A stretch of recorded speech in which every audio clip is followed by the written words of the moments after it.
Hello students, welcome to Pradis Institute of Education. I, your Sunita Lalwani ma'am, will teach you mathematics, and today we are going to start with the second parts of limits and derivative. As you know, in the first part of this chapter, we studied about limits, right? We see what the meaning of limit is. So बच्चा, सबसे पहले आज हम देख लेते हैं कि आज के हमारे लेक्चर का क्या टॉपिक है, देन हम कंटिन्यू करेंगे लिमिट्स के साथ. सबसे पहले मैं आपको थोड़ा सा रिकॉल करवाऊंगी कि हमने लास्ट क्लास में लिमिट में क्या पढ़ा था. ठीक है, फिर हम देखने वाले हैं अलजेब्रा ऑफ लिमिट्स और उसके बाद हम देखेंगे methods to solve limits. Okay, so आज की क्लास में हम इन 3 टॉपिक्स को कवर करने वाले हैं, जिसमें फर्स्ट ऑफ ऑल मैं आपको थोड़ा सा रिकॉल करवा देती हूँ कि लिमिट क्या है और हमने फर्स्ट पार्ट में क्या पढ़ा था. सो बच्चा, जब हमने लिमिट्स को देखा था तब हमने देखा था लिमिट्स की बात हम जब भी करेंगे या किसी पर्टिकुलर वैल्यू पे जब हम लिमिट्स को फाइंड आउट करने की बात कहेंगे, दैट मीन्स हम उस नंबर को अप्रोच कर रहे हैं, राइट? और उस अप्रोच करने के 2 वेज हैं, लेफ्ट साइड और राइट साइड, राइट? जैसे इस ग्राफ में आप देख सकते हो, मेरे पास एक पॉइंट है 3, राइट? मुझे इस 3 पॉइंट को अप्रोच करना है. तो मैं कैसे अप्रोच कर सकती हूँ? मैं लेफ्ट साइड से अप्रोच कर सकती हूँ और मैं राइट साइड से अप्रोच कर सकती हूँ, राइट? अब देखो बच्चा, अगर मैं इसको लेफ्ट साइड से अप्रोच कर रही हूँ तो मुझे जो पॉइंट है वो यहाँ मिल रहा है. दैट मीन्स इस पॉइंट पे मेरे y की वैल्यू क्या है बच्चा? y will be equals to f of x, right? So इस पॉइंट पे मेरे y की वैल्यू क्या है? 2, राइट? 2 कब है? जब मैं इस 3 पॉइंट को लेफ्ट साइड से अप्रोच कर रही हूँ, तब मुझे y का आंसर 2 मिला, राइट? अब इसी 3 पॉइंट को जब मैं राइट साइड से अप्रोच कर रही हूँ, देखो जब मैं राइट साइड से इसको अप्रोच कर रही हूँ तब मुझे यहाँ पॉइंट मिल रहा है और वो क्या है? वो 3 है. दैट मीन्स y की वैल्यू क्या है? 3. आपने देखा जब हम उसको लेफ्ट से अप्रोच कर रहे हैं तो हमें 2 मिल रहा है, बट हम उसको राइट से अप्रोच कर रहे हैं सेम पॉइंट को. कौन सा पॉइंट है मेरा? 3 पॉइंट. सेम पॉइंट को जब हम लेफ्ट से अप्रोच करते हैं तो हमको 2 मिलता है, बट हम राइट से अप्रोच कर रहे हैं तो हमें 3 मिल रहा है.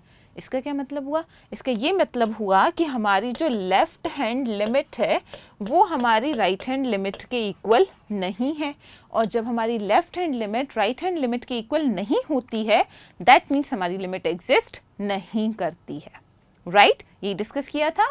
अच्छा, अब आप सोच रहे हैं कि अगर यहाँ पे हमारी लिमिट एग्जिस्ट कर ही नहीं रही है तो हमारी लिमिट एग्जिस्ट करेगी कब, राइट? सो हमारी लिमिट एग्जिस्ट करती है उस केस में जब हमारे पास जो लेफ्ट हैंड लिमिट होती है वो राइट हैंड लिमिट के इक्वल होती है. अब वो कैसे होगी? ये देखो, अब हम क्या कर रहे हैं, हमने एक पॉइंट कंसीडर किया 6, हमें 6 पर लिमिट की वैल्यू फाइंड आउट करनी है. क्या करेंगे बच्चा? लेफ्ट साइड से अप्रोच करेंगे 6 को और राइट साइड से भी अप्रोच करेंगे. ठीक है, अब जब लेफ्ट साइड से अप्रोच हमें करना है 6 को, सो ये देखो जब हम उसको लेफ्ट साइड से अप्रोच करते हैं हमें एक पॉइंट मिलता है और वो पॉइंट का आंसर क्या है? y पे 4. That means y equals to 4 मुझे आंसर मिल रहा है जब मैं 6 को अप्रोच कर रही हूँ. दैट मीन्स जब मैं 6 के नियर जा रही हूँ तो मेरे y की वैल्यू कहाँ जा रही है? 4 के नियर जा रही है. सिमिलरली बच्चा, जब हम इसको इस 6 को जब हम राइट साइड से अप्रोच करते हैं तब क्या हो रहा है? जब हम इसको राइट साइड से अप्रोच कर रहे हैं अगेन हमको सेम ही पॉइंट मिल रहा है, दैट मीन्स 4, राइट? अगर हम उसको लेफ्ट से अप्रोच कर रहे हैं, किसको? 6 को. जब हम 6 पॉइंट को लेफ्ट से अप्रोच कर रहे हैं तब भी हमें 4 दिख रहा है, जब हम राइट से अप्रोच कर रहे हैं तब भी हमें वैल्यू y की 4 दिख रही है, राइट? दैट मीन्स इस केस में अगर हम 6 को लेफ्ट से अप्रोच करें या राइट से अप्रोच करें तो हमारी जो लेफ्ट हैंड लिमिट है वो हमारी राइट हैंड लिमिट के इक्वल है, विच इज 4, राइट? जब बच्चा आपका लेफ्ट लिमिट और राइट लिमिट इक्वल होता है तभी आप बोलते हो कि जो आपका लिमिट है वो एग्जिस्ट कर रहा है, right? When left hand limit will be equals to right hand limit, then only limit will be exist. Okay, जब left limit right hand limit के इक्वल होगा तभी वो एग्जिस्ट करेगा, अदरवाइज एग्जिस्ट नहीं करेगा. ठीक है, ये था आपका फर्स्ट पार्ट का पूरा मीन जो हमने किया था. अब बच्चा हमारा नेक्स्ट टॉपिक है अलजेब्रा ऑफ लिमिट्स, राइट? अब अलजेब्रा ऑफ लिमिट्स में क्या है बच्चा? हमारे पास एक थ्योरम है और वो थ्योरम ऐसी है, let f and g be 2 functions such that both limit extends to a f of x and limit extends to a g of x exist. देखो बच्चा, ये थ्योरम आपसे क्या कह रही है कि आपके पास 2 फंक्शन है f एंड g, राइट ये दो फंक्शन है और इन दोनों फंक्शन की x टेंड्स टू a पे जो लिमिट है वो एग्जिस्ट करती है, एग्जिस्ट करती है। अब आपको समझ में आ जाना चाहिए, अगर हमारी लिमिट एग्जिस्ट कर रही है that means left hand limit और राइट हैंड लिमिट दोनों इक्वल है, राइट। अब अगर हमारी लिमिट एग्जिस्ट करती है बच्चा, तब limit of sum of two functions is sum of the limit of the functions. अब इसका क्या मतलब था, ये देखो, इसका मतलब ये था कि अगर आपके दो फंक्शंस पे लिमिट एग्जिस्ट कर रही है तो उनका सम करने पर, उन्हीं दोनों फंक्शंस का सम करने पे, ये देखो एफ ऑफ एक्स को आपने क्या किया, जी ऑफ एक्स के साथ ऐड कर दिया, फिर आपने उनकी लिमिट फाइंड आउट की। सो जब आपने उन दोनों फंक्शंस को ऐड करके लिमिट फाइंड आउट करी, उसका आंसर क्या होगा, इंडिविजुअली फंक्शन की लिमिट के इक्वल होगा, इंडिविजुअली सम ऑफ उन दोनों फंक्शंस के इक्वल होगा, राइट। ये क्या है, ये है आपका अलजेब्रा ऑफ लिमिट्स, जिसका फर्स्ट रूल ये कहता है कि अगर दो फंक्शंस जिस पर उनकी लिमिट्स एग्जिस्ट कर रही है, अगर आप उनका सम कर दो तो उनकी लिमिट इंडिविजुअली फंक्शन के सम के लिमिट के इक्वल होता है, राइट। सिमिलरली जैसे ये आपने सम के लिए देखा, हमारा सेकेंड पार्ट है डिफरेंस पर बेस्ड। मतलब अगर आपने दो फंक्शंस का डिफरेंस लिया, डिफरेंस मीन्स आपने उन दोनों को सब्ट्रैक्ट किया और फिर उसकी लिमिट फाइंड आउट करी, तो वो आपको किसके इक्वल मिलेगा, इंडिविजुअली फंक्शन की लिमिट को जब आप सेकेंड फंक्शन की लिमिट से सब्ट्रैक्ट करेंगे तो ये दोनों हो जाएंगे equal, right. That means addition के केस में और सब्ट्रैक्शन के केस में अगर आपके पास दो फंक्शंस हैं जिनकी लिमिट एग्जिस्ट कर रही है, तो आप उन दोनों फंक्शंस को इंडिविजुअली लिमिट प्रोवाइड कर सकते हैं, राइट। यही मतलब है इसका। अब थर्ड क्या है बच्चा, थर्ड है product. Product means multiplication. That means अब आप इन दोनों फंक्शन का करेंगे मल्टीप्लिकेशन, फिर आप फाइंड आउट करेंगे लिमिट, वो किसके इक्वल आएगा, वो इंडिविजुअली उन दोनों फंक्शंस को लिमिट प्रोवाइड करके मल्टीप्लाई करने पे जो आंसर आएगा उसके इक्वल आएगा। अगेन दैट मीन्स दो फंक्शंस अगर आपके मल्टीप्लिकेशन में हैं तो उसकी लिमिट एग्जिस्ट कर रही है, आप उसको इंडिविजुअली लिमिट प्रोवाइड कर सकते हैं, दोनों फंक्शंस को इंडिविजुअली आप लिमिट प्रोवाइड कर सकते हैं, राइट। सिमिलरली आपके पास फोर्थ रूल ये होता है क्वोशिएंट रूल, जैसे first addition, second subtraction, then multiplication, at last quotient rule. That means जब आप डिवाइड करते हैं, आप फंक्शन ऑफ एक्स को G of X, that means second function से डिवाइड करके जब उनकी लिमिट फाइंड आउट करते हैं, वो हमेशा इक्वल होगा इंडिविजुअली उन दोनों की लिमिट्स को डिवाइड करने पे, राइट। दैट मीन्स अगर दो फंक्शन डिवाइड में है तो आप उन दोनों फंक्शंस को भी इंडिविजुअली सेम लिमिट प्रोवाइड कर सकते हो, राइट। सो ये क्या है, अलजेब्रा ऑफ लिमिट्स, जो हम जब क्वेश्चन सॉल्व करेंगे तब हम इनको यूज करने वाले हैं, राइट। देखो बच्चा, अब हम आते हैं मेथड्स टू सॉल्व लिमिट पे, मतलब हम लिमिट्स को सॉल्व करते कैसे हैं, ठीक है। देखो अच्छा, इनको सॉल्व करने के बच्चा डिफरेंट वेज हैं। फर्स्ट होता है direct substitution. That means direct substitution का मतलब क्या हुआ, लाइक हमारे पास होता है लिमिट x टेंड्स टू 4, ऐसा कुछ दिया हुआ है, तब हम क्या करते हैं, यह हमारा कोई भी फंक्शन है, अगर हमें गिवन है लिमिट x टेंड्स टू 4 और कोई फंक्शन गिवन है, हम क्या फाइंड आउट करते हैं, हम लिमिट फाइंड आउट करते हैं। आपको पता है लिमिट कैसे फाइंड आउट करते हैं, हम पॉजिटिव और निगेटिव, दैट मीन्स हम लेफ्ट साइड और राइट साइड दोनों साइड से अप्रोच करते हैं उस नंबर पे और क्रॉस चेक करते हैं क्या हमें आंसर सेम मिलता है, अगर मिलता है दैट मीन्स हमारी लिमिट एग्जिस्ट करती है। यही किया है अभी तक हमने, यही पढ़ा है। अब बच्चा डायरेक्ट सब्स्टिट्यूशन में ऐसा मेथड है, डायरेक्ट सब्स्टिट्यूशन में क्या करना होता है, हमें जो हमें लिमिट गिवन है, like x tends to 4 given है, तो उस 4 को हम उस फंक्शन में डायरेक्टली सब्स्टिट्यूट कर देते हैं, है ना। डायरेक्ट सब्स्टिट्यूशन मतलब डायरेक्टली आपको उस नंबर को फंक्शन में सब्स्टिट्यूट करना है और आंसर फाइंड आउट करना है, ठीक है। और सेकंड मेथड होता है इनडिटर्मिनेंट फॉर्म। इनडिटर्मिनेंट फॉर्म क्या होता है, इनडिटर्मिनेंट फॉर्म ऐसे फॉर्म्स होते हैं बच्चा जिसमें आप डायरेक्ट सब्स्टिट्यूशन नहीं कर सकते। अब डायरेक्ट सब्स्टिट्यूशन क्यों नहीं कर सकते, उसको हम आज डीपली डिस्कस करने वाले हैं। और जब डायरेक्ट सब्स्टिट्यूशन हम नहीं कर पाते हैं तब हम फैक्टराइजेशन, रेशनलाइजेशन और ट्रिग्नोमेट्रिक लिमिट्स की हेल्प से उनकी लिमिट्स को फाइंड आउट करते हैं, ठीक है। सो वन बाय वन हम इन दोनों को आज डिस्कस करने वाले हैं। सो स्टार्ट करते हैं डायरेक्ट सब्स्टिट्यूशन से, उस पर बेस्ड हम एक क्वेश्चन को देखते हैं सो दैट आपको समझ में आए कि डायरेक्ट सब्स्टिट्यूशन क्या है। सो बच्चा फर्स्ट एग्जांपल होता है find the limits limit x tends to 1 x cube minus x square plus 1। ये आपका फर्स्ट एग्जांपल है किस पर बेस्ड, डायरेक्ट सब्स्टिट्यूशन। डायरेक्ट है मतलब अब क्या करना है बच्चा, एक्स टेंड्स टू 1 है, 1 को डायरेक्टली आपके फंक्शन में सब्स्टिट्यूट करेंगे। सो एक्स क्यूब, x क्या है आपका, देखो x आपका टेंड कर रहा है 1 की तरफ, मतलब x 1 को अप्रोच कर रहा है। सो आप क्या करने वाले हो, आप x की प्लेस पे 1 को सब्स्टिट्यूट करने वाले हो। सो 1 cube minus 1 square plus 1, right. क्या किया मैंने, डायरेक्टली 1 को मेरे फंक्शन में सब्स्टिट्यूट कर दिया। नाउ 1 क्यूब क्या है, 1 होता है, 1 स्क्वायर भी क्या होगा, 1 ही होगा, plus 1। Now positive 1 negative 1 cancel out. So answer क्या आएगा हमारे पास बच्चा 1। दैट मीन्स जब आपके पास कोई फंक्शन गिवन हो और आप डायरेक्टली वैल्यू सब्स्टिट्यूट कर सकते हैं तो आप डायरेक्ट सब्स्टिट्यूशन मेथड की बात करते हैं और ये आता है आपका आंसर, राइट। ये क्या था, डायरेक्ट सब्स्टिट्यूशन, मतलब जहां आपने डायरेक्टली उस लिमिट की वैल्यू को सब्स्टिट्यूट किया। एक और क्वेश्चन इस पर बेस देखते हैं। देखो लिमिट एक्स अप्रोचिंग टू 3। सो अब मैं क्या करूंगी, इसको डायरेक्टली मेरे फंक्शन में, मेरा फंक्शन क्या है x into X plus 1, X क्या अप्रोच कर रहा है बच्चा 3 को। So substitute x equals to 3, we will get 3 in the bracket 3 plus 1. Now 3 as it is, 3 plus 1 that will be equals to 4 and 3 4s are 12. देखा क्या किया हमने, सिंपली जो हमारा फंक्शन ये क्या है आपका, ये फंक्शन ऑफ x है, आपने क्या किया, डायरेक्टली सब्स्टिट्यूट की है अपनी लिमिट को फंक्शन में। सो ये मेथड होता है बच्चा डायरेक्टली सब्स्टिट्यूशन मेथड। ओके, ये सबसे इजी मेथड है और आपका फर्स्ट मेथड है। आई होप आपको ये क्लियर है। चलो अब हम सेकेंड फॉर्म पे आते हैं बच्चा, that is indeterminate form, right. अब ये समझ में आना चाहिए इनडिटर्मिनेंट फॉर्म क्या होता है।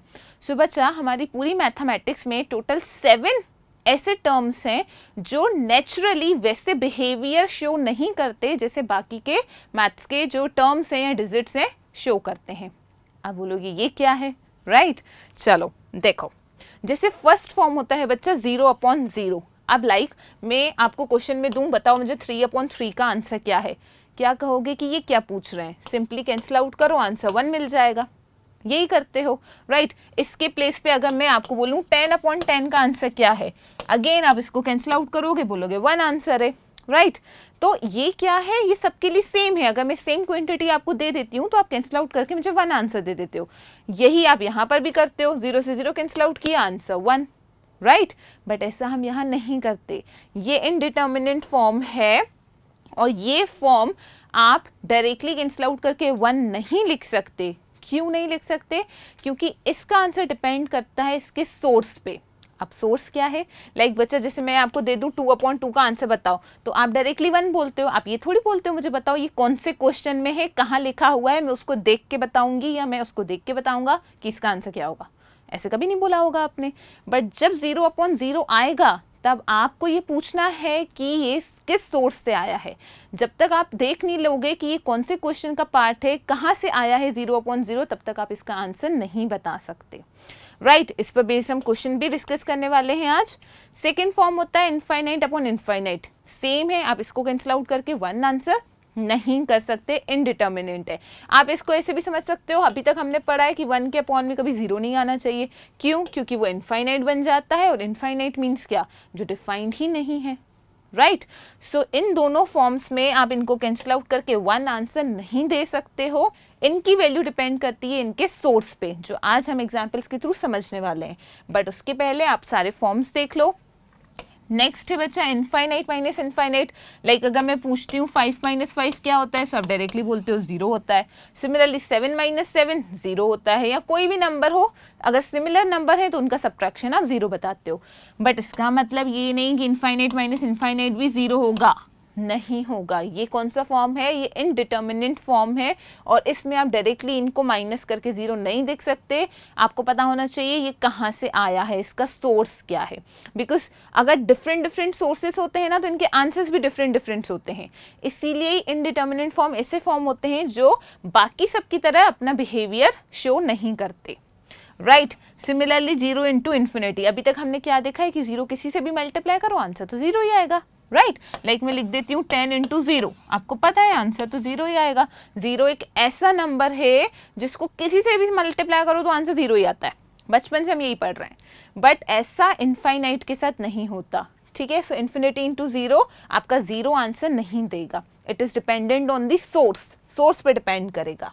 Similarly infinite to the power 0, infinite to the power 0, 0 to the power 0, अभी तक आपने क्या पढ़ा है, a to the power 0 equals to 1, मतलब किसी की भी पावर 0 हो तो आंसर हमेशा 1 होता है। सो आप क्या करते हो, इनफाइनाइट टू दी पावर 0 देखा 1 लिख दिया, 0 की पावर 0 देखा 1 लिख दिया, बट ऐसा नहीं होता है, राइट। ये इनडिटर्मिनेट फॉर्म है, सोर्सेस पर डिपेंड करेंगे, just like 1 to the power infinite. Okay, so पूरी मैथमेटिक्स में बच्चा ये टोटल 7 ऐसे फॉर्म्स हैं जिनको हम इनडिटर्मिनेट फॉर्म कहते हैं, जो बाकी टर्म्स की तरह अपना बिहेवियर शो नहीं करते हैं, थोड़ा सा डिफरेंट होते हैं, सोर्सेस पर डिपेंड करते हैं और इनकी वैल्यूज चेंज होती हैं इनके सोर्सेस के साथ, राइट। आज बच्चा, आज की क्लास में हम इन दोनों सोर्स को एक्सप्लेन करने वाले हैं, समझने वाले हैं कि इन पर बेस्ड किस टाइप के क्वेश्चंस होते हैं और हम इन्हें कैसे सॉल्व करेंगे, ठीक है। चलो स्टार्ट करते हैं इन दोनों फॉर्म से, जिसमें हम पहले स्टार्ट कर रहे हैं इनफाइनाइट अपॉन इनफाइनाइट फॉर्म से। फर्स्ट पार्ट देखो इसका, limit extends to infinite.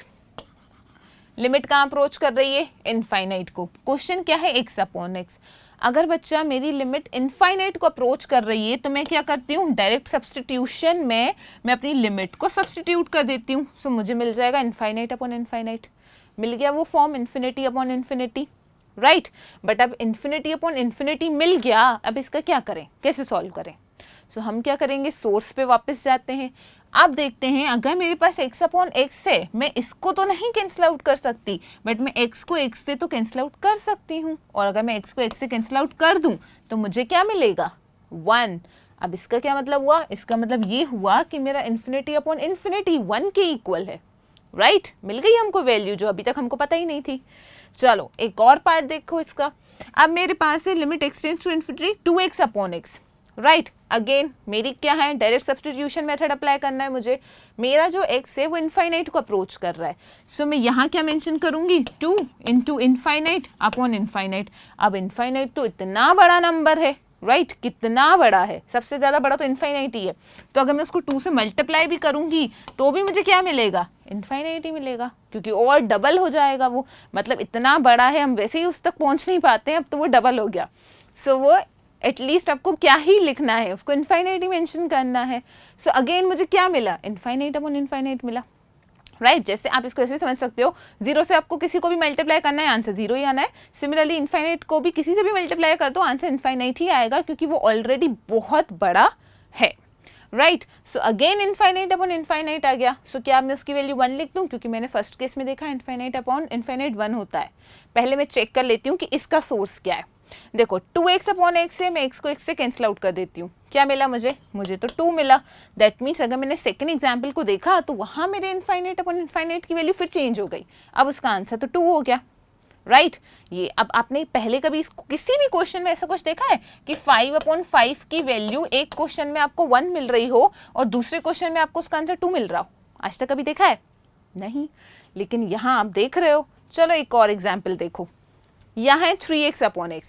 Again आप इसको डायरेक्ट सब्सटीट्यूट करोगे, आपको मिलेगा इनफाइनाइट अपॉन इनफाइनाइट, ठीक है। अब क्या करूँ, मैं 1 वैल्यू पुट करूँ कि 2 वैल्यू पुट करूँ, नहीं, पहले मुझे इसका सोर्स देखना है। x को x से कैंसिल आउट किया, मुझे तो आंसर 3 मिला, मतलब अगर मैंने थर्ड केस लिया तो उसमें मेरा आंसर फिर चेंज हो गया, राइट। दैट मीन्स इसकी तो कोई फिक्स्ड वैल्यू है ही नहीं, ये तो अपना नेचर बार बार चेंज कर रहा है, और वो चेंज कैसे कर रहा है, किस पे डिपेंडेंट है, उसके सोर्स पे डिपेंडेंट है, राइट। किस पर डिपेंडेंट है, सोर्स पर डिपेंडेंट है। लाइक एक और एग्जाम्पल है, मैं यहाँ मेंशन कर देती हूँ, limit x tends to infinity x upon 5x। Again जब आप डायरेक्ट सब्सटीट्यूट करोगे आपको क्या मिलेगा, इनफाइनाइट अपॉन इनफाइनाइट, बट कितनी वैल्यूज हैं, देखो x को x से कैंसिल आउट करो, अब आपको आंसर 1/5 मिल रहा है। दैट मीन्स अगर मैंने यहाँ पे अभी सिर्फ 4 एग्जाम्पल्स लिए ऐसे बहुत सारे एग्जाम्पल्स हैं जहां पे आप देखोगे कि इनफाइनाइट अपॉन इनफाइनाइट की वैल्यू सोर्सेस के साथ चेंज हो रही है, कभी 1, कभी 2, कभी 3 और कभी 1/5 भी आ रही है, दैट मीन्स फ्रैक्शनल वैल्यू भी आ रही है। सो बच्चा, ये ऐसे टर्म्स हैं जो अपनी वैल्यूज को सोर्सेस के अकॉर्डिंग चेंज करते हैं, राइट? इसलिए ये क्या है, ये इनडिटर्मिनेट फॉर्म है। सो इनको आप डायरेक्ट सब्स्टिट्यूशन से तो सॉल्व नहीं कर सकते, इसके लिए हमको थोड़ी और मेहनत करनी पड़ती है, लाइक फैक्टराइजेशन, रैशनलाइजेशन, ये सब हम लोग यूज करते हैं। ठीक है, आई होप अब आपको समझ में आया होगा इनफाइनाइट अपॉन इनफाइनाइट फॉर्म क्या है। सेकेंड फॉर्म जो आज हमें डिस्कस करना है वो है 0/0 फॉर्म। ठीक है, अब आपको पता है ना, जब भी हम किसी लिमिट को अप्रोच कर रहे हैं, लाइक मुझे limit x tends to 1 given है और यहाँ x² गिवन है, मैं क्या करूंगी, मुझे 1 के लेफ्ट साइड से अप्रोच करना है, मुझे 1 के राइट साइड से अप्रोच करना है, negative for left, positive for right. ठीक है, आंसर सेम मिलेगा तो लिमिट एग्जिस्ट करेगी, अदरवाइज नहीं, ये तो अब सबको पता है। अब बच्चा 0/0 फॉर्म में मतलब मैं 0 के लेफ्ट साइड और 0 से राइट साइड से अप्रोच करती हूँ। ठीक है, अभी हम एग्जाम्पल राइट साइड का ले रहे हैं, similar with the left side also. अच्छा, अब मैं अगर डायरेक्ट सब्स्टिट्यूशन अप्लाई करूँ तो मैं क्या करूँगी, 0/0 पुट कर दिया। ठीक है, बट 0/0 की वैल्यू क्या है हमें तो नहीं पता, कहाँ जाएंगे, सोर्स पे जाएंगे, x कैंसिल आउट हो जाएगा, आंसर मिलेगा 1। अरे वाह, हमें तो आंसर मिल गया, 0/0 की वैल्यू मिल गई हमको तो 1, राइट? चलो, बट अब एक और एग्जाम्पल देखते हैं। यहाँ पे क्या है, अगेन 5x/x, तो 5 × 0, आइए तो सबको पता है कि 0 को किसी से भी मल्टीप्लाई करो, आंसर तो 0 ही मिलेगा, दैट मीन्स अगेन 0/0 फॉर्म हो गया। बट सोर्स को देखो, x कैंसिल आउट करो, आंसर मिल जाएगा 5। आप देखो, एक एग्जाम्पल में आंसर 1 था, दूसरे एग्जाम्पल में आंसर 5 हो गया। ये क्या था, ये तो कोई फिक्स वैल्यू ही नहीं दे रहा है आपको। क्यों नहीं दे रहा है, क्योंकि ये नॉर्मल है ही नहीं, तभी तो इनडिटर्मिनेंट है, राइट? एक और एग्जाम्पल देखो, अगेन यहाँ पे क्या है आपके पास, x/8x, x/8x से 0 सब्सटीट्यूट करोगे, 8 × 0 क्या मिलेगा, 0 ही मिलेगा। बट कहाँ जाएंगे, सोर्स पे, सोर्स पे जाओ, x से x को कैंसिल आउट करो, आंसर मिलेगा 1/8, राइट? अभी तक नेचुरल नंबर्स मिल रहे थे, होल नंबर्स मिल रहे थे, अब सडनली हमको फ्रैक्शनल वैल्यू भी मिल रही है, ये क्या है, ये तो नॉर्मल है ही नहीं, राइट? इसको एबनॉर्मल बोल सकते हैं हम। क्या है ये इनडिटर्मिनेंट फॉर्म है जो अलग अलग बिहेवियर शो करता है डिपेंडेंट ऑन देयर सोर्स। यहाँ पर भी आप x को x से जब कैंसिल आउट करोगे तो आपको क्या मिलेगा, 7/9। किसकी वैल्यू मिलेगी, ये 0/0 की। दैट मीन्स जब मेरे पास डिफरेंट सोर्सेस हैं तब मेरा जो आंसर है वो डिफरेंट है, राइट? सो इन फॉर्म्स को बच्चा हम बोलते हैं इनडिटर्मिनेंट फॉर्म्स, और इनको हम डायरेक्ट सब्स्टिट्यूशन से सॉल्व नहीं कर पाते हैं। ठीक है, तो अब हम इनको सॉल्व कैसे करेंगे, एक आध एग्जाम्पल उस पर देख लेते हैं। चलो, एक एग्जाम्पल है आपका इनडिटर्मिनेंट फॉर्म का, वो है limit x tends to 2। x tends to 2 means x कहाँ अप्रोच कर रहा है, 2 को अप्रोच कर रहा है। अच्छा, पहले हम क्या करेंगे, पहले हम डायरेक्ट सब्स्टिट्यूशन ही करेंगे, क्योंकि हमें कैसे पता चलेगा, इसको देख के कोई थोड़ी बोल सकता है कि ये इनडिटर्मिनेंट फॉर्म है। अभी तो हम पढ़ रहे हैं, मैंने लिखा है इनडिटर्मिनेंट फॉर्म है तो हमको दिख रहा है, बट एग्जाम में कैसे पता चलेगा। चलो चेक करो कौन सा फॉर्म है। कैसे चेक करोगे, x टेंड्स टू 2 है ना, फंक्शन में 2 सब्स्टिट्यूट करो, so 2 cube -2 × 2 square whole divided by 2 square -5 × 2 + 6। Check करो, क्या किया, डायरेक्ट सब्स्टिट्यूट कर दिया। x मेरा 2 की तरफ जा रहा था, जहाँ जहाँ x था वहाँ 2 रख दिया। ठीक है, 2 क्यूब मीन्स 8, अगेन 2 स्क्वायर 4, 4 2 ज़ा 8 होल डिवाइडेड बाय 2 स्क्वायर 4, 5 2 ज़ा 10 + 6, 8 - 8 तो मिल गया आपको 0/6 + 4 10, 10 - 10 0। ये जब आपने 2 स्टेप्स करी तब आपको दिखा कि मुझे तो 0/0 मिल रहा है, दैट मीन्स मैं इसको ऐसे तो सॉल्व कर ही नहीं सकती हूँ, क्योंकि ये तो 0/0 है और ये तो नॉर्मल है ही नहीं, तो एबनॉर्मल है, राइट? दैट मीन्स ये इनडिटर्मिनेंट फॉर्म है, और इनडिटर्मिनेंट फॉर्म के लिए हमें क्या करना पड़ेगा, हमें सोर्स पे जाना पड़ेगा, सोर्स को चेंज करना पड़ेगा, सो दैट हम उसकी लिमिट की वैल्यू दे पाएँ। करेक्ट है, इतनी बात क्लियर? अब सॉल्व करें, चलो। Limit x tends to 2, x³ -2x² whole divided by क्या है, x² -5x + 6, x square minus 5x plus 6। देखो क्या कर सकते हैं, अब ये तो पता चल गया, डायरेक्ट सब्स्टिट्यूट तो नहीं कर सकते। सो देखो न्यूमरेटर में मुझे एक्स स्क्वायर कॉमन दिख रहा है, सो मुझे क्या मिलेगा, x माइनस 2 सिर्फ कॉमन लिया है। डिनोमिनेटर में देखो बच्चा होल स्क्वायर है, दैट मीन्स ये आपकी क्वाड्रेटिक इक्वेशन है। क्वाड्रेटिक इक्वेशन है तो हम क्या करेंगे, क्वाड्रेटिक इक्वेशन है तो हम मिडिल टर्म स्प्लिटिंग मेथड से उसको स्प्लिट कर देंगे। चलो कैसे करोगे, 5x से 5x को क्या हम minus 2x minus 3x mention कर सकते हैं, क्यों, कैसे, माइनस माइनस प्लस, सो 3 प्लस 2 5, राइट। सो 3x और 2x दोनों को ऐड करोगे आपको वापस मिल जाएगा 5x, ठीक है। और मल्टीप्लाई करके देखो 3 इंटू 2 6, तो यहाँ पे आपके पास मिल जाएगा 6 इंटू 1 6। दैट मीन्स जब आप मल्टीप्लाई करोगे दोनों फैक्टर्स को तो भी 6 मिल रहा है, और जब प्लस या माइनस करते हैं तो हमें हमारा मिडिल टर्म मिल रहा है। सो हम स्प्लिट कर सकते हैं। अच्छा नेक्स्ट अब क्या करेंगे हम, यहाँ तो हमने कॉमन ले लिया एक्स स्क्वायर एक्स माइनस 2, यहाँ पर भी कॉमन ले लेते हैं। देखो यहाँ x कॉमन है, that means x square minus 2, यहाँ स्क्वायर था, दैट मीन्स x कॉमन लेंगे तो x माइनस 2। अगेन यहाँ माइनस 3 कॉमन ले लेंगे, हमें मिल जाएगा x माइनस 2, राइट। अब देखो डिनोमिनेटर में x माइनस 2 अगेन कॉमन है, सो अभी न्यूमरेटर को हम एज इट इज पुट कर देते हैं, एक्स स्क्वायर एक्स माइनस 2, यहाँ हमारे पास x माइनस 2 कॉमन था और in bracket x minus 3, right. चलो और हमारी लिमिट कहाँ जा रही है, हमारी लिमिट जा रही है 2 की तरफ, मतलब 2 को अप्रोच कर रही है। अब देखो न्यूमरेटर और डिनोमिनेटर आपका x माइनस 2 हो गया कैंसिल आउट, जो मेन रीजन था 0/0 बनने का। अब अगर आप x को 2 सब्सटीट्यूट कर दोगे तो कहीं पर भी आपको देखो 0 फॉर्म नहीं दिखेगा, डायरेक्टली सब्सटीट्यूट करो, 2 square upon 2 minus 3, 2 square is 4, 2 minus 3 is minus 1, that will be equals to minus 4। देखा इसका आंसर आपको मिल गया -4।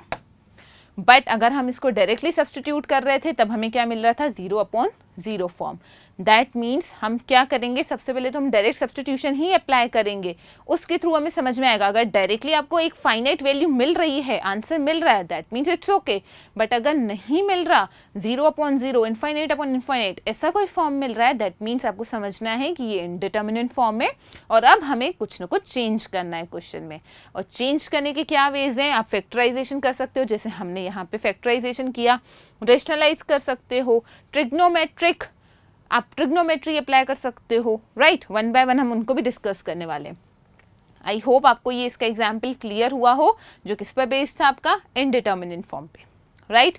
सो डायरेक्ट सब्स्टिट्यूशन क्लियर हुआ, इनडिटर्मिनेंट फॉर्म क्लियर हुआ। अब हम नेक्स्ट पार्ट में इसके और क्वेश्चंस को सॉल्व करने वाले हैं, कुछ और टॉपिक्स को भी कवर करने वाले हैं, ठीक है। सो अगर आज की क्लास आपको क्लियरली समझ में आई है, सो आप हमारे चैनल को लाइक, share and subscribe कर सकते हैं, okay. Then in the next class we will continue with the same topic, which is your limits, okay. So till then, bye bye बच्चा, take care and thank you so much.